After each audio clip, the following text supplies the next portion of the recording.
활동 그리고 다문화 가정까지 이 복지 관련 다양한 소식을 모아서 전해드립니다. 함께 사는 세상.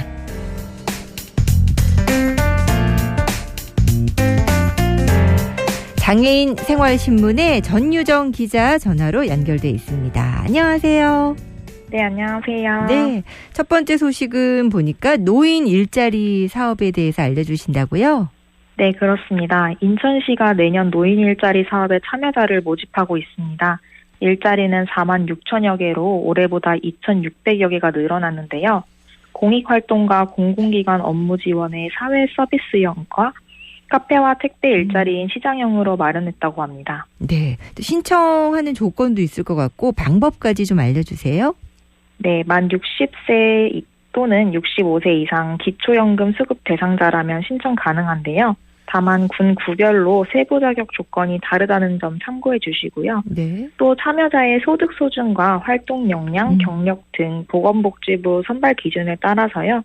고득점자 순으로 선정한다고 합니다. 모집은 12월 17일까지고요.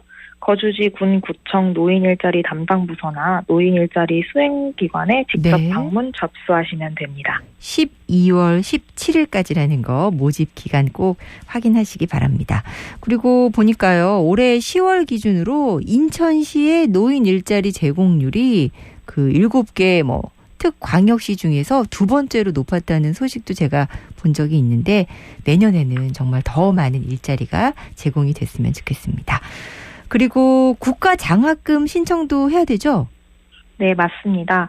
2022학년도 1학기 1차 국가장학금 신청을 이번 달 30일까지 받습니다. 국가장학금은 소득과 재산이 일정 수준 이하의 성적 기준 등을 충족한 대학생에게 지원이 되는 건데요. 네.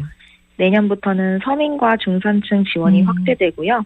또 다자녀 가구의 자녀 수에 따른 경제적 차이가 반영되도록 학자금 지원 구간 산정 제도도 변경이 됐습니다. 유용하게 또 잘 쓰였으면 좋겠는데 국가장학금 신청은 어디서 하면 될까요?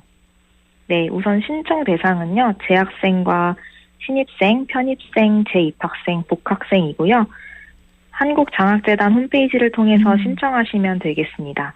기간은 앞서 말씀드린 대로 이번 달 30일 오후 6시까지입니다. 네, 한국장학재단 홈페이지 이용하시면 되겠습니다.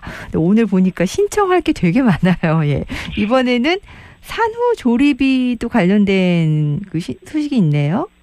네, 경기도가 산후조리비 신청을 온라인으로 확대하기로 했습니다. 우선 경기도 산후조리비 지원에 대해 말씀드리면요. 태어난 지 12개월 이내에 출생아가 있는 경기도 거주 가정에 50만 원을 지역화폐로 지급하는 사업인데요. 네. 기존에는 주민센터를 방문해서 신청해야만 했습니다. 그러면 이제 앞으로는 온라인으로 어디서 하면 되는 거예요? 네, 경기도 온라인 행정서비스 포털 사이트인 경기민원24에서 하시면 되는데요. 24시간 연중 접수가 가능합니다. 다만 경기민원24에서는 외국인 등록 사실증명서를 처리할 수가 없어서요. 외국인들은 기존 방식대로 주민센터를 방문해야 합니다. 아, 그렇군요. 온라인으로도 하실 수 있고 외국인들은 주민센터 방문하셔야 되고요. 또 관련돼서 또 소식이 있죠? 네, 그렇습니다. 국립장애인 도서관에서요. 네? 오디오북 웹 서비스를 시작했습니다. 앞서 말씀해 주신 것처럼 코로나19로 비대면 문화가 확산되면서 오디오북의 인기가 높아지고 있는데요. 그런 편리함을 국립장애인 도서관에도 적용을 한 겁니다. 소설과 시, 에세이, 인문, 사회과학 등 총 2,700여 건의 오디오북을 준비했다고 합니다. 아, 그렇습니다. 소설과 시, 에세이, 그렇죠? 예. 인문, 사회과학, 여러 가지 오디오북 들으실 수 있겠습니다. 그 이용을 위해서 어떤 필요한 요건이 있어요? 네, 이번 서비스는 국립장애인 도서관에 가입한 장애인회원을 대상으로 하고요. 네. 오디오북은 대출 기한과 대출 권수에 제한 없이 이용하실 수 있습니다. 그렇습니다. 마지막 소식까지 들을까요? 네, 앞으로 50층 이상 초고층 건물과 지하 역사나 상가와 연결된 건축물도 장애물 없는 생활환경 인증을 받아야 합니다. 아, 장애물 없는 생활환경 인증이 뭐예요? 네, 장애인과 노인, 아동과 임산부 등이 이동에 불편이 없도록 하기 위해서요. 네. 장애인 전용 화장실 설치와 계단 미끄럼 방지 시설, 휠체어 이동 공간 등 편의시설의 설치와 관리 여부를 평가해서 인증하는 제도입니다.